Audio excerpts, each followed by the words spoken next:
नाज़रीन, Sindh graduate association शाख घोटकी जे PMC जो इजलास शाख जे सदर डॉक्टर मोहम्मद नवाज़ कलवर जी सदारत हेठि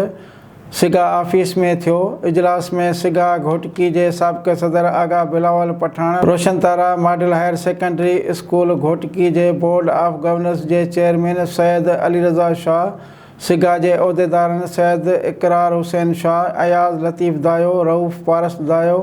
अलवरायो बोज़दार, मंजूर अहमद खान घोटो, सिकंदर मक्सी, हक नवाज़ सुमरो, अरशद अज़ीज़ कोलाची ऐं प्रोफेसर विजय कुमार शिरकत कई। उन मौक़े ते फ़ैसिलो कयो वियो त 14 सेप्टेम्बर 2024 ते सिगा घोटकी जे नई चूंडियल उहिदेदारनि जे हलफबरदारी जी तक़रीब मुनक़द कई वेंदी,